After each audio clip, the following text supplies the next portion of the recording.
फैगौ डिसेम्बरनि 24 आरो 25 अक्ट'आव बोखावजालि लखिमपुर जिल्ला बाथौ गौथुमनि मोनसे जथुम्मा जागोन। बिनिनो दिनै गिबि खुन्था गायनाय सान आरो बे दिनै आर'ज गाबनानै दिनै खुन्था गायसनगोन। बेहाय जों आसा खालामदों जे बेहाय गासिबो बाथौआरि सिबियारि बिथांमोना फैनानै जोंखौ हेफाजाब होगोन आरो बाथौ धोरोमनि सोमोन्दै मोजाङै मिन्थिगोन।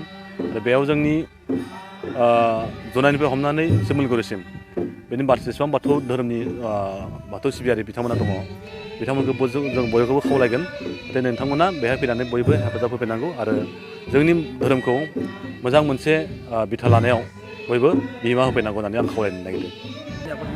बेथ' बेहाय जों पलिटिक्सआव साननांगौ खोथा गैया धोरोमखौ लानानै बा बेखौ लानानै बेले बेले साननांगौ खोथा गैया। खिन्थु सिगांनि समफोराव जोङो नाहरोब्ला जोंनि गेजेराव गोबां बेले बेजे जादोंमोन आरो बाथौ धोरोमनि गेजेरावबो बेहाय गोबां रोखोमनि बेले बेजे जानायनि जाहोनाव गोबाङानो गुबुन धोरोमाव थांदों आरो बेखौ जों बुंनांगौ खोथा गैया। नाथायबा जों आसा खालामगोन बेखौल' जे जोंनि धोरोमखौ फोसाबनायाव जाय बिथांमोना बाथौआरि गेजेराव हाबनानै खामानि मावदों बिथांमोना मोजाङै फोसाबनांगौ बा बिनिखौ मोजाङै सोदांनांगौ। सोदांनायनि गेजेरजों जोङो धोरोमखौ फोसाबनो हागोन आरो बे धोरोमजोंसो जोङो बर' हारिखौ मोनसे सिनायथि बा जोङो जोंनि हारिमु बा गासै बिथिंखौ जों लाखिनो हागोन। बे मोनसे खोथा जोङो गुबुन धोरोमाव थानायखौ जों बुंनांगौ खोथा गैया। नाथायबा जों जि दङ जि बिथांमोना बा जि रायजोफ्रा बाथौ धोरोमाव दङ बिथांमोना मोजाङै सिबिनांगौ आरो बेनि गेजेरजोंनो जोङो दिनै खावलायनो सानदों जे दिनै बे 24 आरो 25 अक्ट'नि डिसेम्बरनि बे थान्दै मेलाव बेफोरनि बाथ्राखौ गोथौयै सावरायनाय जागोन आरो बे जों माखासे आलासिबो लेंहरदों आरो गेवलां मेलाव जों लेंहरदों बर' कालचार काउन्सिलनि चिफ मिनेस्वर बसुमतारी बिथां फैगोन आरो आसाम सरकारनि सोलोंथाइ मन्थ्रि WBD मन्थ्रि रनज पेगु बिथाङा फैगोन। बिटिआरनिफ्रायबो जों सानैसो हांख्रायहरदों। बिदिनो जों माखासे आलासि हांख्रायहरदों। बिदिनो जों आसा खालामदों जे रायजोफ्रा फैनानै बेहाय मोजां जोंखौ हेफाजाब होगोन होननानै। नोंथांमोननि पर्टेल चेलेन्जनि गेजेरजों आं गोजोननाय बावबाय। दिनै बेवहाय आं फैनानै जोबोद गोजोननाय मोनदों।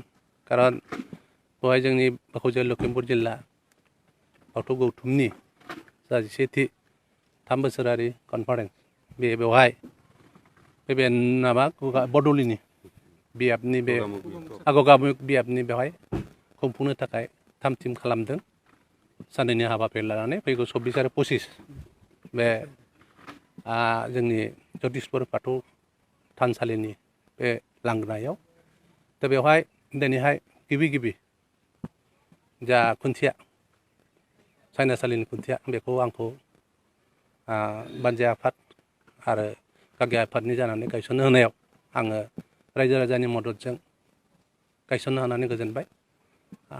बाथौआ बर' हारिनि मोनसे गुदि धोरोम।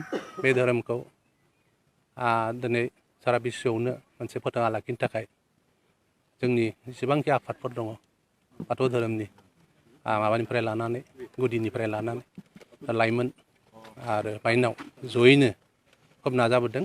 आरो बे धोरोमा बुहुमाव सिनायथि होनोब्ला जों गासैनिबो मदद आरो हेफाजाब नांगोन आरो मोजां मोनसे आब्रुथाइनि गेजेरजों आसार खान्थिनि गेजेरजों बेखौ फालिनो नांगोन। जिहेतु जोंनि गेजेराव मोनसे दुलाराय बाथौ धोरोमखौ गिदिर सेमिनार पेपार खालामनानै बाथौ थान्दै मुंनि मोनसे बिजाब दिहुननो हाबाय आरो बाथौ थान्दै मुंनि बिजाबनि गेजेरजोंनो दिनै दुलाराय बाथौ धोरोम गौथुमा बेखौ फोसावदों फेहेरदों आरो फोजोबनो थाखाय नाजागासिनो दङ।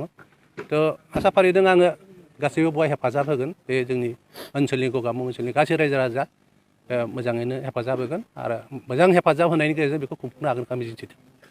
दुलाराय बुहुमनि बाथौ सिबियारिफोरखौ नोंथाङा आं बेखौनो मेसेज होनो लुगैयो, आं खावलायनो लुगैयो जे जोङो गासैबो हेफाजाब होलायनांगौ जाथि हिसाबै। खारन बाथौआनो जोंनि गुदि नालाय आरो गासैबो हारिनि जोंनि जेसेबांखि माने कला संस्कृति दं बे कला संस्कृतिया बाथौ धोरोमनि गेजेरावनो हाबसोमनानै दङ। आरो बेखौ जुदि गासैबो जोङो एज ए हल जोंनि बर'नि गुदि धोरोम होननानै सानना लायोबा बियो बुहुमाव मोनसे माबा खालामगोन। आं बेखौनो माने मिजिंथिनो मोनसे बाथ्रा बुंदों बाथौ थानदैनि खोथा बेनि सायाव राहा लागोन। बे माबाया जाहैबाय दुलाराय बाथौ धोरोम गौथुमनि गेजेरजों आं मिथिनायाव बेसेनाबो खोब बारा। नाथाय गुबुन धोरोमनि बेसेनफ्रा नोङो 30-40 राङावनो गोबां मोनो। जोंनि बाथौनि मिथिगौ जे रिभाइभाल रिमडेल खालामनाय जोंनि जे बाथौ धोरोमखौ रिभाइभाल रिमडेल खालामनाया 1992 खालामदों।